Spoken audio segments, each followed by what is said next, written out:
요한계시록 20장 3절 4절 말씀. 무저갱에 던져 넣어 잠그고 그 위에 인봉하여 1000년이 차도록 다시는 만국을 미혹하지 못하게 하였는데 그 후에는 반드시 잠깐 노일이라. 또 내가 보좌들을 보니 거기에 앉은 자들이 있어 심판하는 권세를 받았더라. 또 내가 보니 예수를 증언함과 하나님의 말씀 때문에 목배임을 당한 자들의 영혼들과 또 짐승과 그의 우상에게 경배하지 아니하고 그들의 이마와 손에 그의 표를 받지 아니한 자들이 살아서 그리스도와 더불어 1000년 동안 왕노릇하니. 아멘. 자, 우리 성경을 수요일 날에는 요한계시록을 공부를 하고 있습니다. 요한계시록 책은 열린 책이다. 그래서 이 책을 열지 않으면 사실 성경은 열리지 않습니다. 그래서 요한계시록을 사람들이 왜 많이 안 읽고 많이 공부를 하지 않는지 모르겠어요. 그러면 성경이 안 열리거든요, 아예. 그러니까 성경을 열으려면 적어도 이 열린 책을 우리가 공부를 해야 되는데, 요한계시록은 열릴 책이에요. 그래서 이걸 꼭 알으셔야 돼요. 요한계시록 22장 13절의 말씀에 보면 나는 알파와 오메가요 처음과 마지막이요 시작과 마침이라 이렇게 되어 있습니다. 처음과 끝을 다 이렇게 하나가 되어 있는 하나님께서 하나로 다 연결시켰다, 그런 말이에요. 1장 2절에 요한이 본 것, 1장 4절에 7교회 7영, 1장 7절에 볼지어다 각 사람이 볼 것이요 이렇게 있고요. 1장 10절에 나팔 소리 같은 음성이 있고요. 그래서 들었어요. 그러니까 귀를 열어서 듣는 거죠. 1장 18절에 전에 죽었다가 살아난 자, 사망과 음부의 열쇠를 가진 그 주인, 그러니까 죽음에서 부활한, 열리는 거죠. 2장 4절 5절에 처음 사랑, 처음 행위가 있는데 이기는 자가 하나님의 낙원의 생명나무 열매를 먹게 되는, 생명나무는 지혜의 말씀입니다. 잠언서 3장 18절의 말씀, 지혜는 생명나무라 이렇게 되어 있습니다. 그 지혜이신 말씀이 예수님이란 얘기고 그 예수님이 생명나무예요. 그 예수님의 열매를 주겠다, 그런 이야기입니다. 2장 11절에 둘째 사망의 해를 받지 않게 해준다 했으니까 둘째 사망은 죽는 걸 의미하는 거죠. 죽는 걸. 그러니까 그 완전히 죽는 걸 죽지 않게 하는 거니까 열어놓는다는 얘기예요. 2장 17절에 감추었던 만나를 주고 흰 돌 주고 새 이름을 준다 이렇게 되어 있어요. 다 열어준 것을 의미합니다. 감추었던 만나를 줬으니까 열어서 줬다는 얘기고요. 흰 돌은 색깔이 다 없어졌으니까 그렇고, 새 이름은 옛 이름이 아니고 새 이름을 줬다 했으니까 다 열어서 주는 거예요. 2장 28절에 새벽별을 준다. 새벽별은 예수님이고 천국인데 어둠이 지난 아침을 얘기하는 거죠. 그렇기 때문에 새벽별이라 이렇게 말했으니까 부활을 얘기하는 거예요. 부활 대신 예수님 이렇게 하는 거죠. 3장 5절에 흰옷 입고 생명책 이름 지우지 않는다 그랬습니다. 아버지와 천사들 앞에서 시인한다, 드러낸다는 얘기입니다. 3장 7절 열면 닫을 사람이 없고 닫으면 열 사람이 없다 이랬어요. 그러니까 창세기부터 요한계시록, 특별히 창세기에서는 선악나무를 먹고서 하나님이 인간을 내보낼 때 그 길을 막아놨죠. 그러니까 닫은 겁니다. 그래서 법궤도 뚜껑이 안 열리게 해놨죠. 그걸 열으면 죽습니다. 그런데 이것을 다 열고 선악나무에 먹고서 다 막아놨던 길을 생명나무에 들어가는 그 길 있잖아요. 이거를 열어놓은 자가 있어요. 예수님이 십자가못박에 돌아가시면서 다 이 길을 열어놨죠. 그 죽음으로써. 그래서 어디에서 나타면 성막의 그 휘장이 찢어짐으로써 그 지성소를 들어갈 수 있도록, 볼 수 있도록 다 해놨다는 얘기죠. 열었다 이 말입니다. 그래서 법궤 뚜껑이 원래 열리지 않았는데 이것을 예수님 안에서 예수님이 죽으심으로 법궤 뚜껑이 열리고 휘장이 열리고, 그리고 우리는 그 안에 있는 말씀을 깨닫게 되었다, 이렇게 보면 맞는 얘기죠. 이것이 이제 요한복음 19장 30절에 예수님 십자가에서 이루어졌다는 얘기고, 요한계시록 3장 7절 8절에 다윗의 열쇠를 가졌다라고 해서 이걸 열었다는 얘기고요. 사도행전 2장 1절부터 4절에 오순절 성령 충만이 임할 때 불의 혀같이 갈라져서 이것이 하늘로부터 열리는 역사가 있었죠. 그게 성령이 오시면 말씀을 열어준다, 성령이 열려서 우리에게 오신다, 이런 말씀이 되겠습니다. 출애굽기 4장 3절 4절에 머리가 꼬리가 되고 꼬리가 머리가 되는 하나님의 계획, 하나님의 뜻을 우리가 알 수가 있죠. 그리고 요한계시록 22장 10절에 두루마리 예언의 말씀을 인봉하지 마라, 그러니까 열어놔란 얘기요. 그러니까 닫아놓지 말란 얘기예요. 법계 뚜껑 열어놔라 그 말이고, 계시록도 열어놔라 그 말입니다. 자, 그렇게 우리에게 말씀하는 거죠. 자, 우리 또 이제 지금 3장을 우리가 보고 있으니까 3장을 다시 한번 봐요. 3장 8절 열어놓고 있겠다라고 되어 있으니까 창세기가 계시록이요, 계시록이 창세기입니다. 머리는 꼬리고 꼬리는 머리입니다. 열림은 닫힘이고 닫힘은 열림이에요. 시작은 끝이고 끝은 시작이다. 열어놓고 있겠다, 이게 다 하나 됐다, 열어놨다, 유리바다가 됐다, 이런 의미예요. 3장 12절 새 예루살렘, 새 이름, 이기는 자, 하나님의 성전에 기둥된다, 보아스 야긴, 주의 능력으로 건축한다 라는 말이에요. 우리 힘이 아닙니다. 주님의 능력으로 건축한다는 얘기입니다. 3장 17절 땅의 부자가 있고 3장 18절 하늘의 부자가 있습니다. 땅의 부자는 3장 17절에 곤고하고 가련하고 가난하고 눈멀고 벌거벗었다 라고 되어 있습니다. 하늘에서 볼 때 그렇다 그 말이에요. 하늘의 부자, 3장 18절에 하늘의 부자는 불로 연단한 금을 사서, 순금이죠, 정금 말씀, 열려진 말씀입니다. 부욕케 하라 그랬고, 흰옷, 제사장 옷, 가죽옷, 예수님의 피의 옷, 그래서 겉옷과 속옷 함께 있는 예수님의 그 죽으심, 요한복음 19장에 나와 있는 그 죽으실 때 겉옷과 속옷을 다 나누어 주시죠. 그 흰옷 입고 안약을 발라, 이 안약이라고 하는 것은 영의 눈을 열어서 발라서 보게 하라, 이제 이런 이야기입니다. 3장 20절에 문을 열어라 그랬습니다. 이게 문을 두드리노니 너희가 열면 들어가서 먹고 그와 더불어 마시리라, 이렇게 어린 양의 혼인잔치를 하겠다, 그런 말이거든요. 문을 닫으면 함께 못 먹는다는 얘기고, 문을 열면 함께 먹고 잔치한다, 이런 말이에요. 우리가 어떤 거라겠어요? 신랑 신부를 얘기한다 그랬죠. 어린 양의 혼인잔치예요. 요한계시록은 19장이 핵심인데 19장에 어린 양의 혼인잔치가 나와요. 왜냐하면 예수님이 신랑이고 우리 교회가 신부가 돼서 함께 어린 양의 혼인잔치, 그러니까 결혼한다는 그런 얘기가 나오거든요. 그 혼인잔치라고 왜 표현했냐면, 어린 양의 혼인잔치라고 하는 건 잔치하는 거예요. 잔치하는 거. 그러니까 잔치라는 건 뭐가 아니면 먹을 게 있다는 얘기고, 그 먹을 게 있다는 얘기는 예수님이 우리 안에 들어와서 함께 먹겠다, 이런 얘기잖아요. 그러니까 너희들 마음의 문을 열어라, 이거거든요. 우리가 먼저 신랑 안에 우리가 신부가 들어와 있고, 그리고 그 신랑은 나를 품고 죽으셨단 말이죠. 그리고 이제 나는 내 마음의 문을 열어서, 신랑이 나를 두드리니까 내 마음의 문을 열어서 신랑을 받아들이는 겁니다. 그렇게 되면 필레오가 완성된다 그랬죠. 예수님이 나를 품었다 할 때는 그건 아가페 사랑이라는 거예요. 근데 예수님을 내가 품었다 그러면 필레오 사랑이라는 거죠. 그래서 예수님이 나를 품고 죽으셨어요. 그러니까 날 사랑하신 거죠. 이 땅에 오신 예수님, 나를 품으셨어요. 그러니까 사랑이죠. 아가페 사랑입니다. 그리고 이제 우리 보고 뭐라고 그러냐면, 네가 나를 믿어라, 그렇게 말하죠. 나를 사랑해라. 네 마음을 열고서 네 마음의 문을 열고 나를 받아들여라. 그리고 우리 잔치하겠다. 어디서? 내 안에서. 그런 얘기죠. 그래서 주님이 내 안에 들어오시면 이게 이제 나는 필레오 사랑을 완성한다는 거죠. 그래서 그 아가페 사랑을 받아들인 거니까 나와 예수님이 함께 사랑하게 되는 거죠. 원래 예수님이 아가페 사랑할 때는 함께 사랑이 아닙니다. 혼자 사랑하는 거예요. 혼자 아가페 사랑할 때는 혼자 나를 그냥 품으시고 사랑하는 거예요. 근데 필레오 사랑은 안 그래요. 필레오 사랑은 서로 사랑하는 거거든요. 그래서 예수님을 내 마음에 품고 함께 사랑하는 거예요. 그거를 필레오 사랑이다, 이렇게 표현하는 거죠.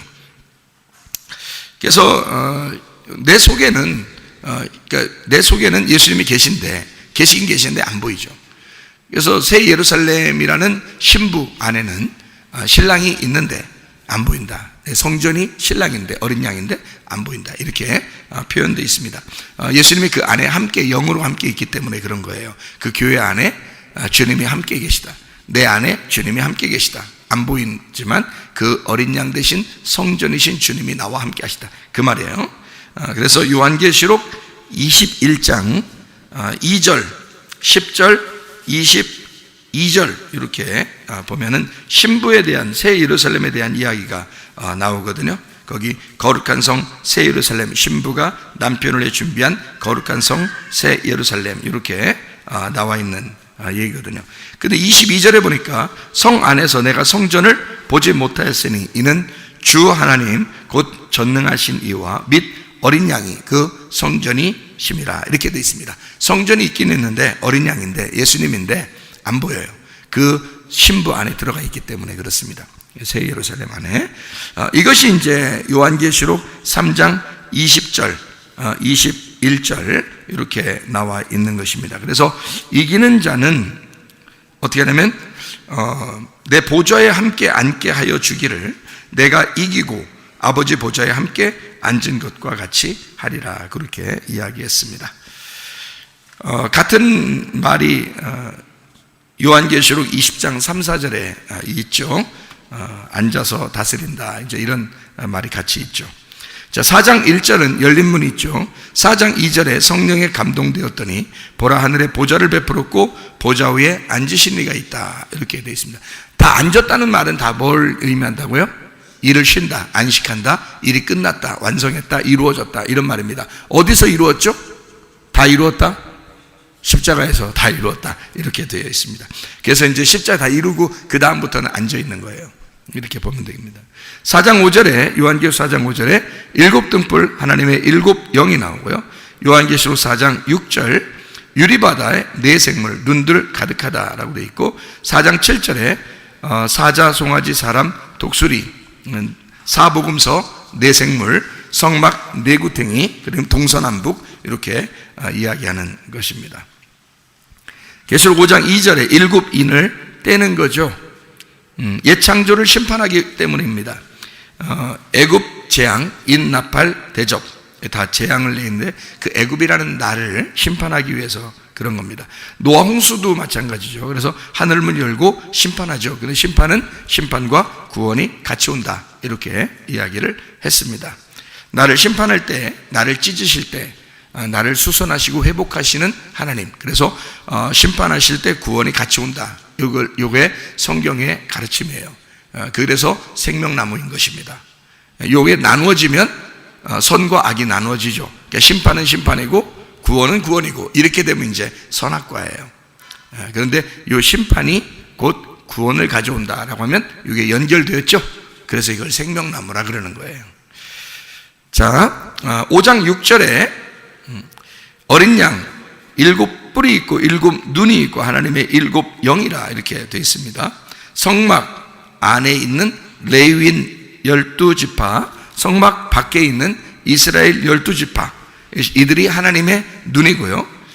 잠언서 20장 27절에 사람의 영혼이 여호와의 등불이라 이렇게 되어 있습니다. 4장 8절에도 그렇게 되어 있죠. 안과 밖에 눈이 가득하고 이스라엘 백성이 하나님의 눈이기 때문에 그런 것이죠. 스가랴 2장 8절에도 나와 있는 말씀입니다. 우리가 이스라엘 백성이 또는 우리가 이 하나님의 눈동자 같은 역할이죠. 5장 8절에 요한계시록 5장 8절에 네 생물 예수님의 형상을 말합니다. 성막, 네구탱이, 동서남북, 사자, 송아지, 사람, 독수리, 사복음서 예수님의 형상을 말하죠. 24장로는 12지파 또는 12레위지파 이렇게 해서요. 겉사람, 속사람, 성막, 성경 전체 겉과 속이 있는 로고스, 레마 이게 같이 함께 모든 것을 말하는 성경 이것을 24장로. 요한계시록 5장 12절의 음성 나팔소리 같은 음성이죠. 부오네라고 그랬습니다.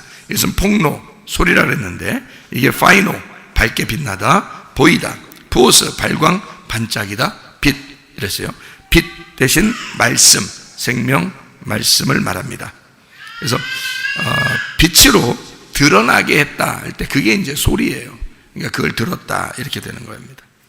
요한계시록 10장 2절 펴놓인 작은 두루마리, 10장 8절 펴놓인 두루마리, 10장 9절 작은 두루마리 이렇게 되어 있습니다. 11장 19절 하나님의 성전이 열려 하나님의 언약궤가 있다 이렇게 되어 있어요. 성전이 열리고 하나님의 언약궤가 보인다.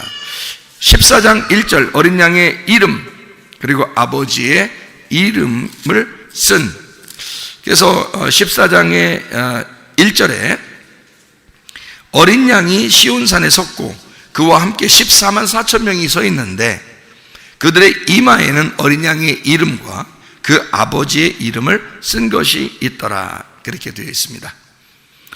14장 3절에 새 노래를 부른다 그랬어요. 새 노래는 무슨 노래죠? 어린 양의 노래예요.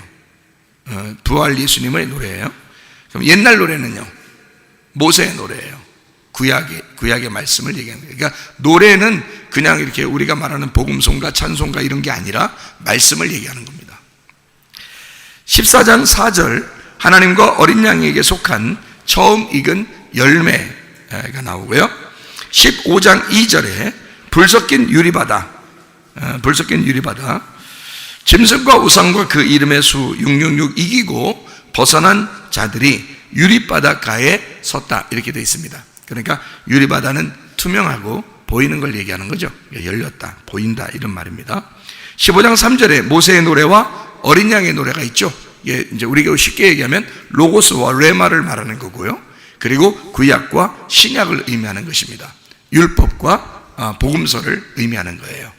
율법과 은혜를 얘기할 때 모세의 노래, 어린 양의 노래 이렇게 표현한 거죠. 요한계시록 15장 5절 말씀 하늘 증거 장막 성전이 열리며 이렇게 되어 있습니다. 요한계시록 16장 15절에 먼저 온 도둑과 나중 온 도둑을 구분해서 알 수 있는데 16장 15절에 도둑같이 주님이 오신다 했어요. 그러면 원래 도둑도 도둑같이 왔어요. 그게 어디에 나오는 거면 요한복음 10장 10절에 나오는 말씀이죠. 도적이 오는 것은 도적질하고 죽이고 멸망시키는 것이다 라고 되어 있고요. 주님이 오신 것은요 양으로 생명을 얻게 하고 더 풍성히 얻게 하려는 것이라 했어요. 그럼 거기서 도적이 와가지고 도적질하고 죽이고 멸망시키는 것은 먼저 온 도둑이죠. 그리고 주님이 오신 것은, 내가 온 것은 양으로 생명을 얻게 하고 더 풍성히 얻게 하려 합니다. 이건 나중 온 도둑이란 말이에요. 그러니까 여기서 말하는 도둑은 16장 15절에 있는 도둑은 어떤 도둑이에요? 나중 온 도둑이죠. 나중 온 도둑. 그러면 먼저 온 도둑은 뭐를 의미하는 거겠어요? 율법을 의미하는 거죠. 나중 온 도둑은 뭘 말하는 거예요? 복음을 말하는 거죠. 그러니까 율법이 있으면 반드시 신약에서는 복음이 나와야 되는 거예요. 그죠? 예, 그러니까 먼저 온 도둑은 우리를 어떻게 해요?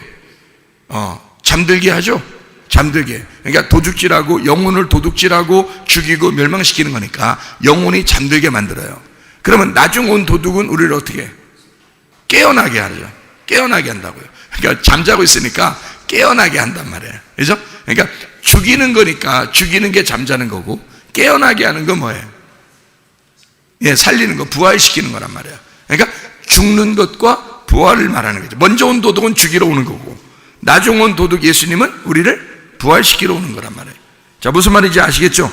그래서 먼저 온 도둑은 잠자게 하지만 여기 주님이 도둑같이 오리니 할 때 이 주님의 도둑은 깨어나게 한다 이거야. 깨어나게. 그래서 자기 옷을 지켜 벌거벗지 않고 다니게 하려고, 한마디로 옷 입게 하기 위해서 오는 도둑이에요. 예수님은 우리를 도둑같이 와가지고 옷 입게 하려고 그러는 거예요. 그럼 먼저 온 도둑은 뭐 하러 오는 거예요? 옷 벗기러 오는 거죠. 옷 벗기러. 그러면 옷 벗기는 게 누가 그랬어요? 옷 벗긴 게 누가 그랬어요? 선악과 먹을 때 옛 뱀이 하와 보고 선악과 먹으라고 해가지고 그 다음에 아담한테도 먹이고, 그 다음에 그들이 옷 벗었는 것을 부끄럽게 여겼죠. 예, 옷 벗기러 온 거예요. 그러니까 옷 벗겨서 부끄럽게 만들려고, 그러니까 찢는 거죠. 예, 옷을 찢어 발기는 거예요. 예, 그런 얘기입니다. 그럼 나중에 온 도둑은 예수님이죠. 예수님은 복음으로 왔으니까 그 복음은 옷을 입게 만들죠. 그래서 옷을 지켜서 옷을 입고 계속 이 옷을 벗겨지지 않도록 지켜내라 이거죠. 이렇게 오시는 분이 나중 온 도둑, 그 복음을 얘기하는 겁니다. 복음이신 예수님이요. 자, 요한계시록 18장 4절 말씀. 하늘로부터 음성이 나서 이르되 내 백성아, 내 백성이니까 내 백성아 거기서 나와라. 그의 죄에 참여하지 말고 재앙들을 받지 마라. 이렇게 했습니다. 그러니까 내 백성아 거기서 나와라니까 거기가 어디예요? 거기가 요 앞에 있는 데겠죠. 18장 2절에 보면 뭐예요? 18장 2절에 뭐예요? 바벨론이죠. 다 무너졌도다 바벨론. 각종 더러운 것이 있고 귀신의 초소요. 여기에서 나오라는 얘기예요. 그죠? 거기 무너질 거니까 4절에 나오라는 얘기예요. 그러면 거기서 나오라 하는데 거기에서 나오라고 할 때 누구 보고 나오라는 거예요? 누구 보고 여기서 보니까 4절에 뭐라고 했어요? 4절에 여기 써 있잖아요. 뭐라고? 누구야 나와라 그랬어요. 누구 보고? 예수님이 야 누구야 나와라 그랬어요. 누구예요? 내 백성아 나오라 그랬지. 예수님이 내 백성아 나오라 그러니까 내 백성이 어디 있었다는 거예요. 그러니까 바벨론 귀신의 초소 음녀가 있는 그곳에 있었다는 거예요. 그러니까 여러분이 이 땅에 사는 동안에 여러분은 정말 신부처럼 살고 싶죠. 거룩하게 살고 싶죠. 하나님의 성령의 충만함으로 살고 싶었죠. 그런데 하나님의 백성인데도 불구하고 우리는 잘못하면 귀신의 초소, 바벨론, 음녀가 있는 곳, 나도 모르게 내 어떤 유행을 타는 내 성격, 내 스타일 이런 거로 살고 있더라는 거예요. 우리도 모르게. 그러면 주님께서는 우리 보고 어떻게 해? 야 빠져나와라. 너 멸망당한다. 그렇게 하면 그게 어디냐면 음녀, 너 거기가 귀신의 초소야. 그게 바벨론이야. 그러니까 거기서 나와라 그러잖아. 그러니까 누구 보고 나오라고? 내 백성아, 너 내 백성이야. 너 내 아들이야. 너 내 딸이야. 그러니까 거기서 나와야 돼. 이렇게 얘기하는 거예요. 그렇죠? 거기에 있었기 때문에 그렇게 얘기하는 거죠. 그러니까 거기에 18장 4절에 내 백성아 거기서 나와라. 음녀의 바벨론 거기서 나와라. 이렇게 이야기했습니다. 나오라니까 나와야 되겠어요? 안 나와야 되겠어요? 나와야지. 나오라니까. 나오는 건 열리는 거예요? 닫히는 거예요? 네, 열리는 거예요. 열리는 거에 빨리 타고서 열릴 때 나와야지. 그렇죠? 닫히면요. 닫혀 진짜. 응? 그러니까 그러면 안 돼. 열릴 때 나와야 돼. 그렇죠? 내 백성 거기서 나와. 문 열고 나와. 문 열어놓을 테니까 나와. 그러잖아요. 네. 닫히면 안 돼요. 닫히면. 그쪽에 빠져 있으면 안 되는 거예요. 우리는 마지막 때를 살수록 여러분과 저는 진짜 우리 마음에 주님을 향해서 주님이 나에게 말씀하시는 거죠. 주님이 우리에게 말씀하시는 거죠. 내 백성아, 내 아들아, 내 딸아, 너 거기서 나와라. 나와 함께 동행하자. 나와 함께 걷자. 나와 함께 말씀의 천국에 함께 동행하자. 이렇게 할 거 아니겠습니까? 그래서 주님이 우리 보고 나와라 그러는 거예요.